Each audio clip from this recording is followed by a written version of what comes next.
Hello techie people, welcome to my channel. My name is Riya Raghuvanshi and in this video I'm going to tell you about TCS NQT 2026.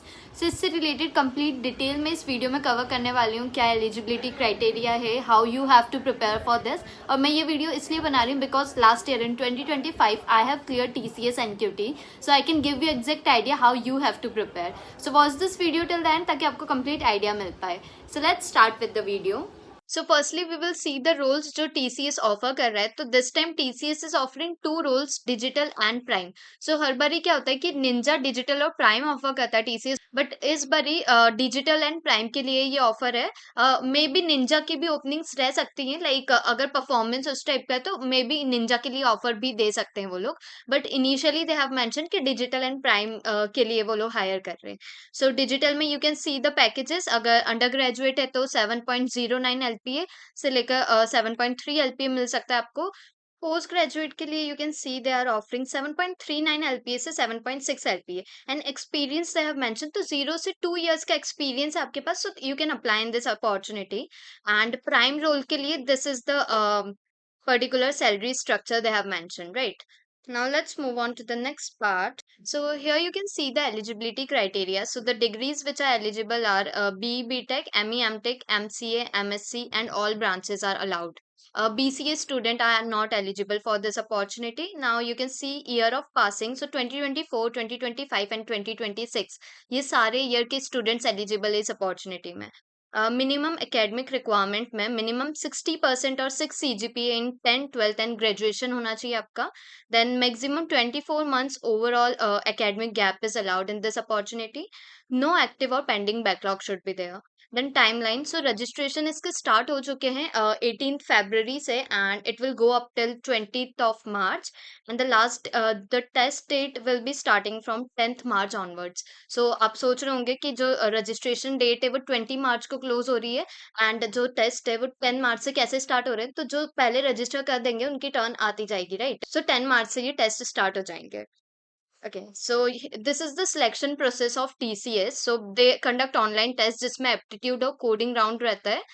Coding आपसे पूछा जाता है coding question. Then it comes technical interview and HR interview. So ये जो technical और HR interview ये साथ में ही आपके हो रहे होंगे, right? एक panel रहता है उसी में आपका technical होता है, उसके बाद HR round conduct हो जाता है. Okay, so here you can see the exam pattern. So यहाँ पे 190 minutes का ड्यूरेशन रहता है इस टेस्ट का. इसमें दो पार्ट्स रहते हैं, एक होता है फाउंडेशन और दूसरा होता है एडवांस. फाउंडेशन में आपसे पूछा जाता है numerical ability, verbal ability and reasoning ability. जो न्यूमेरिकल एबिलिटी है उसके 20 क्वेश्चंस रहते हैं. 25 मिनट का आपको टाइमिंग मिल रहा होगा यहाँ पर. वर्बल एबिलिटी में 25 क्वेश्चंस पूछे जाते हैं, 25 मिनट्स का टाइमिंग रहता है. देन रीजनिंग एबिलिटी में 20 क्वेश्चंस फॉर 25 मिनट्स, राइट? अब यहाँ पे आपको सारे ये जो सेक्शनल कट ऑफ रहता है इसमें, तो इसमें आपको न्यूमेरिकल के भी अराउंड 14-15 क्वेश्चंस कवर करने रहेंगे. उसके बाद ही आपका नेक्स्ट जो सेक्शन है वो चेक किया जाएगा. अगर न्यूमेरिकल एबिलिटी का कट ऑफ आपने क्लियर नहीं किया है तो वर्बल एबिलिटी वाला पार्ट आपका चेक नहीं किया जाएगा. तो आपको ये सारे इंटरनल कट ऑफ्स भी क्लियर करने रहते हैं, उसके बाद सेक्शनल कट ऑफ भी क्लियर करना रहेगा आपको. अब जो एडवांस पार्ट है उसमें आपसे एडवांस एप्टीट्यूड के क्वेश्चंस पूछे जाएंगे, क्वांट एंड रीजनिंग के रहेंगे. इसमें 14 क्वेश्चन अराउंड और 25 मिनट्स का आपको टाइमिंग दिया जाएगा. अब जो एडवांस कोडिंग क्वेश्चन है इसमें 2 कोडिंग क्वेश्चंस पूछे जाते हैं. जो फर्स्ट वाला रहता है वो इजी टू मीडियम रहता है and the second one is medium to hard level का क्वेश्चन. इसके लिए आपको 90 मिनट्स दिए जाते हैं. अब दोनों ही जो कोडिंग क्वेश्चन है उसमें इंटरनल टाइमिंग दिया जाता है. अगर वो टाइमिंग खत्म हो जाता है तो आप नेक्स्ट क्वेश्चन पे अपने आप स्विच हो जाएंगे, राइट? अब जो इजी से मीडियम वाला क्वेश्चन है उसमें आपका बेसिक्स रहते हैं, लाइक एरे स्ट्रिंग से क्वेश्चन आया रहता है. मैं आपको डिटेल में इस वीडियो में एंड में बता रही हूँगी उसके बारे में भी. Okay, so let's move on to the next part and this is कि आपका सिलेबस क्या रहने वाला है. So you can see numerical ability में ये पर्टिकुलर टॉपिक्स कवर करने हैं आपको. Then this is for reasoning ability, सारे टॉपिक्स मैंने यहाँ पे मेंशन कर रखे हैं. And this one is for verbal ability. तो आप इसका स्क्रीनशॉट ले सकते हैं ताकि आपको प्रिपेयर करने में ईजी रहे कि कौन कौन से टॉपिक्स आपको कवर करने हैं. Okay, so advance coding question में आपको पहले तो प्रोग्रामिंग के फंडामेंटल्स क्लियर करने की जो बेसिक स्ट्रक्चर रहता है. अब टीसीएस में क्या रहता है कि आपको कुछ भी स्ट्रक्चर जो रहता है कोड का वो मेंशन नहीं किया जाता है. लाइक आप जावा में कोड कर रहे हैं तो आप जब लीड कोड पे कोड करते हैं तो आपको बेसिक स्ट्रक्चर गिवन रहता है, लाइक लाइब्रेरीज जो है वो इम्पोर्ट कैसे करनी है वो सब पूरा मेंशन रहता है उसमें. बट जब TCS में आप यहाँ पे कोड लिखने जाते हैं तो वो पूरा एम्प्टी रहता है, आपको सारी चीज़ें स्क्रैच से लिखनी रहती है। तो वो आपको पता होना चाहिए कि इनपुट कैसे लेते हैं, फंक्शंस कैसे एग्जैक्टली आपको लिखना है, सारी चीज़ें आपको पता होना चाहिए। अदरवाइज क्या होता है कि आपको पता है कि क्वेश्चन कैसे सॉल्व करना है, आपको आता है, still you will not be able to do that particular question. तो आपके बेसिक्स क्लियर होने चाहिए, प्रोग्रामिंग के इनपुट लेना सीख लेना है, आपको आउटपुट कैसे शो करना है, और क्वेश्चन में जो दिया है एग्जैक्ट वही पैटर्न आपको फॉलो करना होता है। सो यहाँ पे आपके डेटा टाइप्स, ऑपरेटर्स और कंडीशनल एंड लूप्स, ये बेसिक्स आपके क्लियर होना चाहिए। उसके बाद जो डेटा स्ट्रक्चर है उसमें आपका जो बेसिक लेवल वाला जो इजी वाला क्वेश्चन रहता है वो एरे, स्ट्रिंग या मैट्रिक्स प्रॉब्लम में से ही कुछ होगा। एंड जो एडवांस वाला रहता है एक और जो आपका हार्ड वाला क्वेश्चन रहता है उसमें आपको कुछ एडवांस डेटा स्ट्रक्चर के जो क्वेश्चन है वो आ सकते हैं, राइट। तो यहाँ पे मैंने कुछ डेटा स्ट्रक्चर्स मेंशन किए, ये आपको पूरे कवर अप करके जाना है। अच्छे लेवल के क्वेश्चंस आते हैं TCS में। सो आप जब आपका टेस्ट, ये ऑनलाइन टेस्ट क्लियर कर लेते हैं, उसके बाद होता है आपका टेक्निकल इंटरव्यू। तो वो आपका बाद में हो रहा होगा, बट स्टिल मैंने ये वीडियो में कवर किया पूरा स्ट्रक्चर क्या रहने वाला है। तो जो आपका टेक्निकल इंटरव्यू रहता है उसमें वो कवर करते हैं CS के फंडामेंटल जो सब्जेक्ट्स रहते हैं, oops, operating system, DBMS and computer networking, ये सारी चीज़ें कवर होती हैं।